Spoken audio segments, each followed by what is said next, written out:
Hello student, आज हम exercise 7.2 के लिए सेक्शन फॉर्मूला डिस्कस करने वाले हैं। सेक्शन फॉर्मूला में हम सबसे पहले पढ़ते हैं सेक्शन फॉर्मूला। सेक्शन फॉर्मूला में हम क्या समझते हैं भाई? सेक्शन फॉर्मूला में हम समझते हैं, मान लो हमारे पास कोई एक लाइन गिवन है जिसके पॉइंट हैं x1 y1 और यहाँ पे कोई पॉइंट रहा होगा जिसके पॉइंट हैं x2 y2। ठीक है ना। कोई एक थर्ड पॉइंट है, मान लिया उसका नाम P है, वो इस थर्ड पॉइंट का नाम है x और y। जो पॉइंट है इसके, वो इस लाइन को ना m1 रेशियो m2 में डिवाइड करता है भाई। ठीक है, कि वो AP को तो m1 में और PB को m2 में डिवाइड करता है। तो इसके लिए जो सेक्शन फॉर्मूला बनता है वो बनता है भाई कि हमें जनरली जो है वो x और y की वैल्यू फाइंड आउट करनी होती है। तो अगर इसकी वैल्यू हम फाइंड आउट करें तो वो होता है हमारे पास x is equal to x2 m1 plus में m2 x1 अपॉन में m1 प्लस m2 होता है भाई। और अगर मैं y के कोऑर्डिनेट फाइंड आउट करता हूं तो बनता है y2 m1 प्लस में y1 m2 अपॉन में m1 प्लस में m2। ठीक है बात। ये आपके पास पॉइंट बनते हैं जो हमें क्वेश्चन में पूछ लिए जाते हैं, यानी कि यहाँ पे P के। तो इस फॉर्मूला को हम बोलते हैं सेक्शन फॉर्मूला फॉर इंटरनली। ठीक है जी, इंटरनली पॉइंट अगर लाई करते हो किसी लाइन के बीच में। अगर मैं बात करूं कि यही लाइन, जो ये लाइन आपको गिवन है, इसको कोई पॉइंट P जो है A और ये B पॉइंट है, ठीक है ना, इसके पॉइंट है x2 और y2 और ये है x1 और y1। इसको कोई पॉइंट P है जो इसको एक्सटर्नली डिवाइड करता है।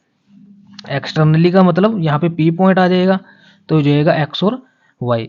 तो टोटल रेशियो तो कितनी हो जाएगी यहाँ पे? अगर मैं बात करूं m1 रेशियो m2 है, अगर ये m1 रेशियो m2 में इसको डिवाइड करता है तो यहाँ पे आपको x जो फाइंड आउट करेंगे हम, ये वाली वैल्यू, वो क्या हो जाएगी x2 m1 minus m2 x1 upon में m1 माइनस m2। ठीक है ना बात। और अगर मैं y के कोऑर्डिनेट फाइंड आउट करना चाहता हूं तो वो भी सेम है, बस सिर्फ डिफरेंस किस चीज़ का है, यहाँ पर माइनस का डिफरेंस है भाई, बाकी सब कुछ आपका सेम रहेगा। ठीक है, ये आपके पास दो फॉर्मूले हैं, केस बनते हैं भाई, केस नंबर 1, केस नंबर 2। ठीक है, ये जो फॉर्मूला होता है ये होता है एक्सटर्नली के लिए। किसके लिए? एक्सटर्नली के लिए, जब P पॉइंट कोई है ए बी लाइन को एक्सटर्नली पॉइंट पे डिवाइड करे। ठीक है ना बात। ये आपके पास एक्सटर्नली के लिए था, ये आपके पास इंटरनली के लिए था। ठीक है, अब बात आती है जो मेन डिस्कस करते हैं, हम इसके बारे में डिस्कस करते हैं। ये तो अगर आपको क्वेश्चन में पूछ लिया गया तो आप डिस्कस कर लोगे, अदरवाइज हम इसके ऊपर क्वेश्चन करते हैं। ठीक है ना। तो इंटरनली की बात करते हैं अब। इंटरनली में आपको और क्या क्या पूछ लिया जाता है? आपके पास एक पॉइंट आता है कि अगर इंटरनली की बात कर रहा हूं भाई मैं, ध्यान से देखना। ठीक है, कि अगर ये दो पॉइंट आपके पास, ये हमने फाइंड आउट किए कि x2 m1 प्लस में m2 x1 अपॉन में m1 प्लस m2। साथ में y की वैल्यू क्या लिखी है हमने? y2 m1 प्लस में y1 m2 अपॉन में m1 प्लस में m2। कि जो ये P पॉइंट था, अगर ये इसको m1 और m2 की जगह k रेशियो 1 में डिवाइड करें, if pxy divides the line in k ratio 1, तो m1 की वैल्यू क्या हो जाएगी यहाँ से k, और m2 की वैल्यू क्या हो जाएगी यहाँ से 1। तो जहां m2 होगा वहां पे तो हम 1 लिख देंगे, और जहां m1 होगा वहां पे हम k लिख देंगे। तो उसके लिए फॉर्मूला बनता है आपके पास प्यारे बच्चों, देखते हैं। फॉर्मूला बनेगा कि x is equal to, m2 की जगह क्या रखेंगे? m2 की जगह 1 और x और m1 की जगह k। तो जहां पे m1 होगा वहां पे k रख देंगे, k x2 प्लस में m2 की जगह 1 रखेंगे तो x1 रह जाएगा अपॉन में k प्लस में 1।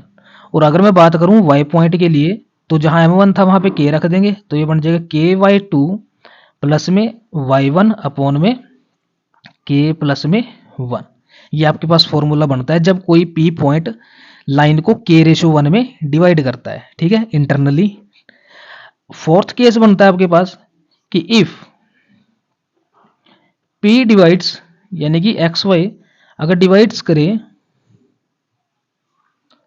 द लाइन इन 1:1 में। 1:1 का मतलब मिड पॉइंट, हम लिख देंगे मिड पॉइंट। अगर कोई भी पॉइंट, मान लो ये पी पॉइंट था, अगर ये लाइन के ऊपर कैसा रहा हो, मिड पॉइंट रहा हो। मिड पॉइंट का मतलब बिल्कुल सेंटर में, ठीक है ना, एग्जैक्टली सेंटर में। ये ए पॉइंट था, ये बी पॉइंट था, यहाँ पे क्या रह गया, बिल्कुल सेंटर में, यानी कि ये साइड और ये साइड इक्वल हो जाएगी। ये आ गया आपके पास एक्स वाई पॉइंट, ठीक है ना बात। तब हम क्या करेंगे, तब मेरे को पता लग चुका है कि m1 की वैल्यू भी 1 है और m2 की वैल्यू भी 1 है। तो हम अगर यहाँ इस फॉर्मूले में वैल्यू पुट करें इंटरनली के लिए, तब हम क्या कर सकते हैं, तो हम करेंगे x is equal to m1 की वैल्यू 1, तो क्या बच जाएगा ऊपर x2, m2 की वैल्यू भी 1, तो ऊपर क्या रह जाएगा x1 अपॉन में 2। और अगर मैं y की बात करता हूँ तो y में भी m1 1 है और m2 भी 1 है, तो क्या आ जाएगा y2 प्लस में y1 अपॉन में 2। ये मिड पॉइंट के लिए है कि अगर आपको मिड पॉइंट दे दिया जाए तो इट मीन्स वो सेम रेशियो में डिवाइड करता है, ठीक है ना बात। तो उसके लिए फॉर्मूला ये हो जाएगा। अगर ये फॉर्मूला याद नहीं रहता तो आपको इजी रहेगा कि अगर आपके पास मिड पॉइंट दे दिया गया तो इट मीन्स वो दोनों तरफ सेम रेशियो में डिवाइड करता है, ठीक है ना बात, अगर ये फॉर्मूला ना याद रहे आपके। तो ये था आपके पास इंट्रोडक्शन वीडियो में 7.2 के लिए। अब नेक्स्ट वीडियो में हम क्वेश्चन डिस्कस करेंगे, ठीक है। तो उम्मीद करते हैं कि आपको अच्छे से जो है एक सेक्शन फॉर्मूला समझ में आएगा। तो प्लीज़ वीडियो को लाइक शेयर एंड सब्सक्राइब कीजिए। Thank you so much for watching a video.